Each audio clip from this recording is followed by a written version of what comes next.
The effects of war can no doubt be traumatizing, and while the war in Afghanistan may be officially over, its impact will continue to be felt. Army veteran and author of the new book, Surviving Son, Scott DeLucio, lost a brother in that fight, and he joins us now to share his story as well as a message of hope. Welcome to the show, Scott.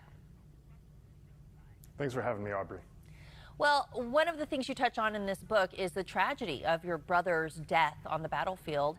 Talk about how that's impacted you. Yeah, so my brother and I were both raised in a very patriotic family. We both answered the call to service after 9/11 and joined the military. And we both were deployed to Afghanistan in 2010, where my brother Stephen was tragically killed in a firefight. But I used that experience and the loss of my brother and the combat that I experienced to go out and help other veterans. And it led me to writing this book, Surviving Son, and starting my podcast, the Drive On podcast, where both of them really the goals are to go out and help veterans and help them raise awareness for the mental health issues that a lot of people come back with.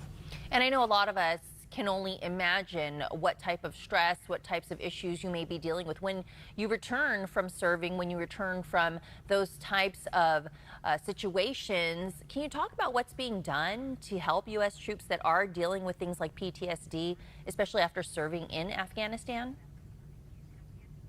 Yeah, absolutely. I mean, part of the reason why I started the Drive On podcast is because I personally knew several veterans who served overseas, and they took their own lives after coming back home due to the stresses of combat and the PTSD that they were struggling with. And if you look at the numbers of veterans who are struggling with mental health, the numbers are absolutely staggering. And so we talk to organizations and nonprofits who are out there with innovative ways that they're trying to combat the issues that the veterans are struggling with, and that they are coming up with great new ways. And it's really just a matter of getting the message out there and talking to these people and making sure that the message is spread amongst all the veteran communities. Well, I think it's wonderful that you're really still trying to give back and help others that you can really relate to. And in this book, you do reveal some of your raw emotions. What are you hoping that readers walk away with? What are you hoping that they find when they read your book?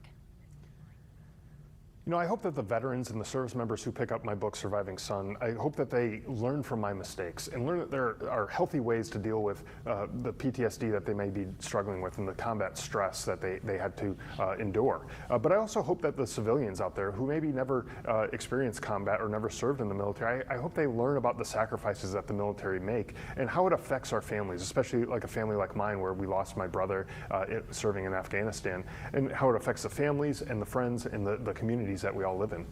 Scott, are you able to share some of your thoughts and what's been going through your mind, especially as we've seen what's unfolded in Afghanistan in recent weeks?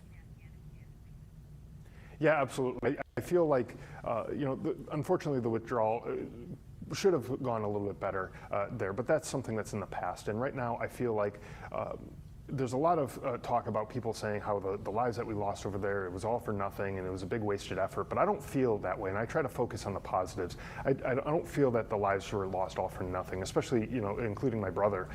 You know, I don't feel that it was all for nothing. A lot of good was done by going over there and taking the fight to the enemy and preventing another 9/11 style attack here in America.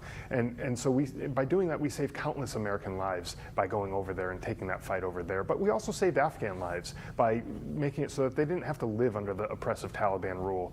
And we also provided schools and infrastructure to the Afghan people and gave them a little bit of taste of freedom. And I hope that they enjoyed that taste, and I hope that they will continue to fight for their own freedom. Scott, so many Americans were also appreciative of what our veterans and what our military does to protect our freedoms. What is something that Americans can do if they want to help veterans? I'd really encourage everyone to go out and really try to learn and understand some of the issues that are affecting veterans. You know, I talk about some of the issues that I dealt with and that my family dealt with in my book, Surviving Son, and in my podcast, the Drive On podcast. I talk to other veterans who are struggling with things and how they dealt with that. And so anyone who wants to learn about this, they can go to Amazon and check out the book, Surviving Son there. It's in paperback and Kindle format, or survivingsonbook.com. Or you can follow the podcast. Anywhere that you listen to podcasts, search for Drive On Podcast, or go to driveonpodcast.com. Scott, thanks for your time this morning and sharing some of your story with us. If you want to learn more about Scott and his book, you can find that on survivingsonbook.com.